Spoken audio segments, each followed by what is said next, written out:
start a new thing on this channel, and that is reviewing Star Trek episodes. I'm gonna start all the way back with the original series and work my way through the show. Guaranteed material for life. I don't know if I'm gonna review every episode, but there's a very good chance that I might because Star Trek is awesome and I want to talk about it. So I'm starting with the pilot episode, and with the pilot episode, I want to talk about the show as a whole, because besides being an awesome action-adventure sci-fi show, especially considering its budget, it was such an inspiration for the future. The intro may show the same footage twice with slightly different star arrangements, and the special effects may be laughable, and Spock's eyebrows may need some work, but the show as a whole is still really great. It showed humans exploring the corners of the galaxy 3 years before we'd ever even made it to the moon. By 1966, we'd only managed to get a human into orbit around Earth, and this show was predicting that we would advance far enough to leave Earth far behind and explore the galaxy. I mean, a woman was the first officer in a show in the 60s, which promptly got cut. For those of you that don't know, the executives made Gene Roddenberry choose between an alien and having a woman as the first officer, because having both was too progressive, I guess. Don't get me wrong, I love me some Spock, and the show definitely wouldn't have been the same without him, but that doesn't mean that I'm not going to be severely disappointed that it took until 1993 for a woman in a high leadership position to have a major role. I digress. It was a show about hope and vision for the future in a time when many Americans weren't sure they would have a future because of the Cold War and the threat of nuclear warfare. It sent a very powerful message, and Gene Roddenberry wasn't afraid to get political, but that's a discussion for another time. And believe me, it is a discussion that will happen. Starting off, something that I noticed upon reviewing this episode that I had forgotten in watching it the first time is the use of what appears to be a motion sensor. When they first receive the message and are looking at where the planet is, Spock goes through the information by waving his hand to go to the next part. In the rest of the show, voice commands or buttons are used, and I have to say, I'm a little disappointed. While voice commands are futuristic, pushing buttons isn't exactly a thing of the future. A motion sensor to control things, however, would have been very futuristic. I can understand how, practically speaking, this would have been difficult for a show in the 60s to pull off, but I do wish that they had kept it in future episodes or series, even if it wasn't used all that often. I just feel that type of technology would have helped add to the advanced sci-fi feel of the show.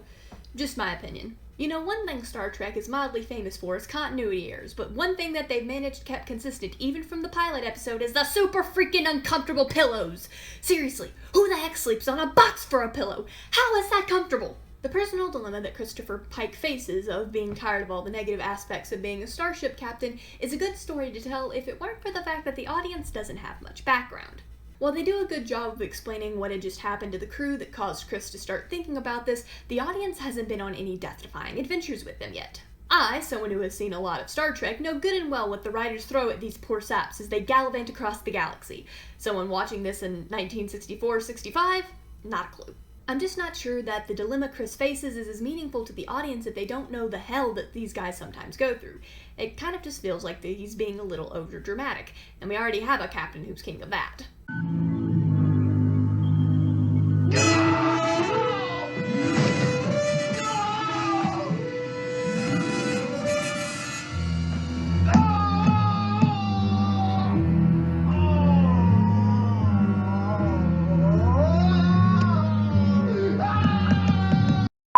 Now you're beginning to talk like a doctor. Bartender. You take your choice. We both get the same two kinds of customers. The living and the dying. Yeah, and so does every other person who does business. I know that this is supposed to be some sort of deep line, but it really isn't when you think about it. So I couldn't find anything to use for this video, but after Pike and the Doctor have their conversation, Mr. Spock contacts Pike and they talk. While there's nothing particularly odd about this, the view screen that was used was very small. Like, abnormally small. Ridiculously small, even for the personal computers that were used throughout the show. It always seemed strange to me that they could have a view screen the size of a wall, but when it came to personal computers, they were always really tiny. And this particular one even more so than usual. I couldn't find a picture of it, but originally the away teams wore harnesses under their uniform jackets that carried all of their equipment. I'm so glad that they managed to fix this by instead using Velcro. That's sure to keep all of your equipment safe and securely fastened to you.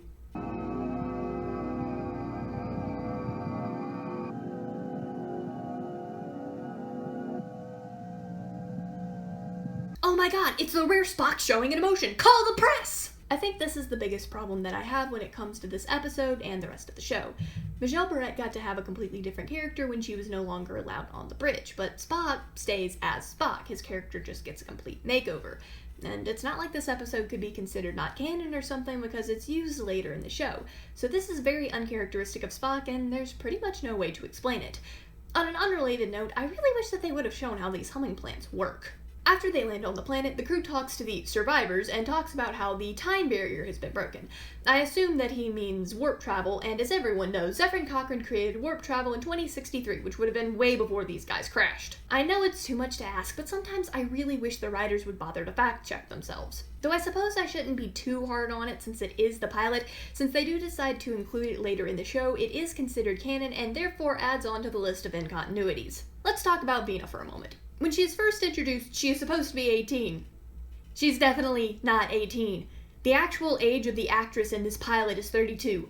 Would it have killed them to pick a younger actress? Also, Captain Pike is nowhere near 18 and she's supposed to be, and I'm not really okay with that.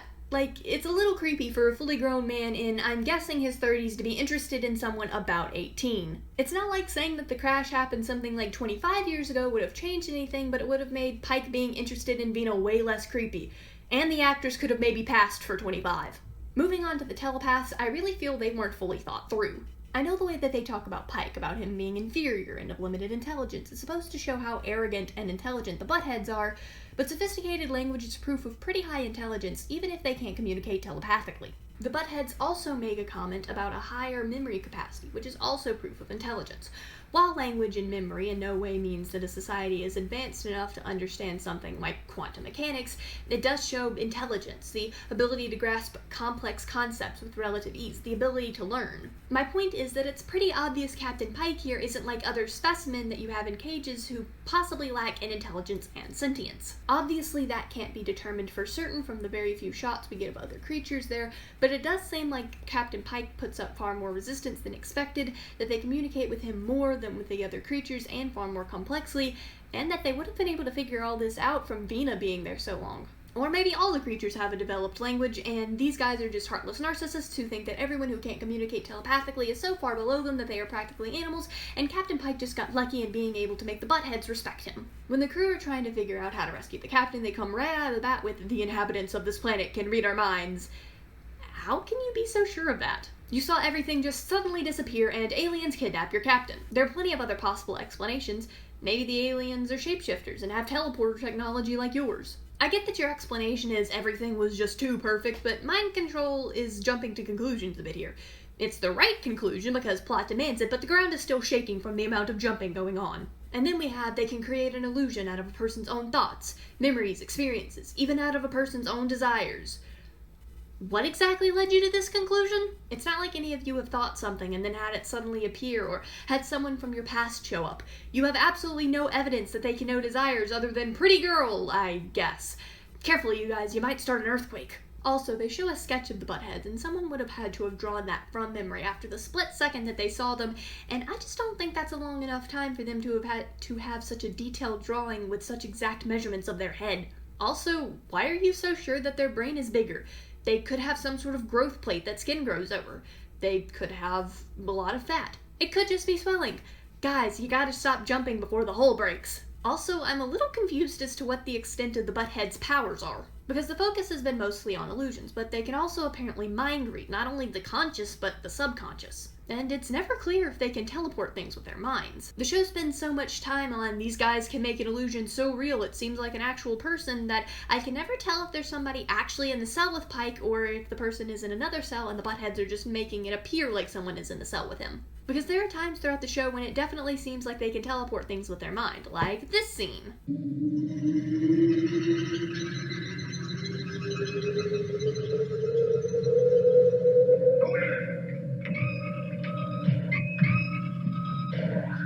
Another emotion? 2 in 1 episode? That's gotta be some kind of record!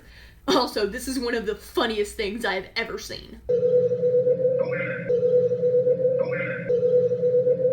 But in all seriousness, the way that the characters talk about the Buttheads, they focus solely on their ability to trick the senses, like that's the only real power they have. But they can apparently control transporter technology since they're able to allow a couple of women to beam down to Pike's cell and prevent any of the other crew from leaving the ship. And they appear to be able to make Vina transport directly to and from Pike's cell, not just make it appear like she's there. But this is never really made clear, and that bothers me. Another thing that is confusing is the way in which you can apparently undermine their powers.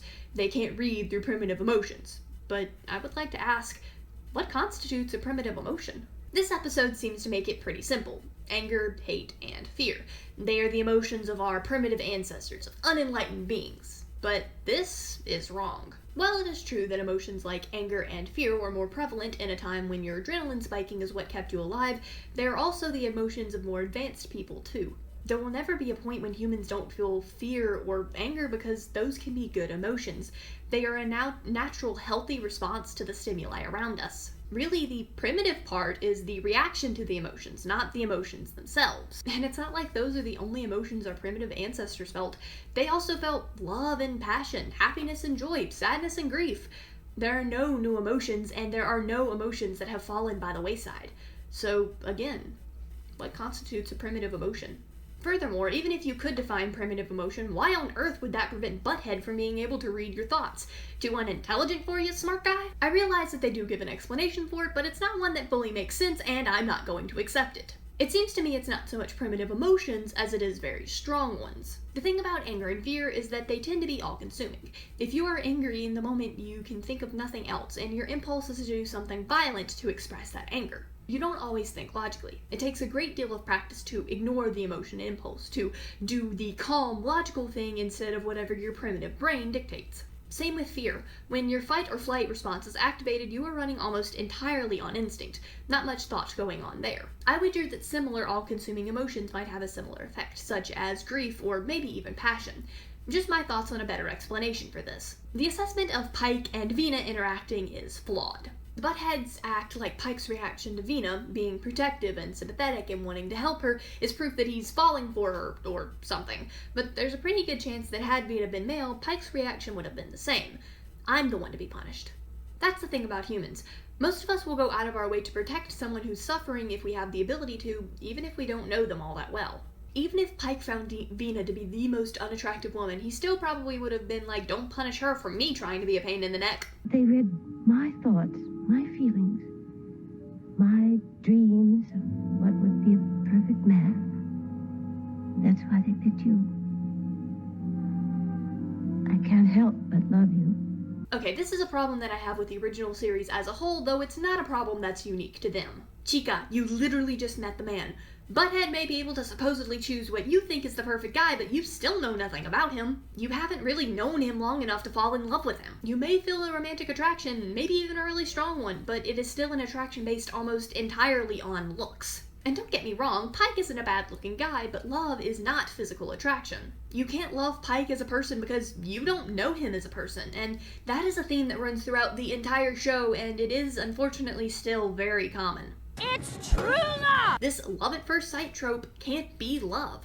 It can't be love any more than you can love that really hot actor or actress because you can't fall in love with someone if you don't know them. They could be the most attractive person on the face of the planet, or maybe even the whole universe, but that doesn't mean that the two of you are going to get along well, that you'll have similar interests, similar views on life. You probably won't even have the same views on family, or how to raise children, how many times a year you should visit each other's in-laws. And while none of those things individually would necessarily be enough to prevent somebody from falling in love, you have to know these things, know who a person is as a whole, before you can really say you love them. I know I'm just going on a rant right now, but it's a trope that I find really annoying because I feel like there's this expectation from society to know the one right off the bat. With shows like 90 Day Fiancé or The Bachelor and Bachelorette, it seems like fairy tale endings can come from really short relationships, and I'm not knocking anyone who ended up in a happy marriage that way, but you shouldn't be afraid to not love someone or not want to be in a relationship with someone because of the little things. You're never going to love every single part of a person because nobody is perfect, but if you don't get to know someone,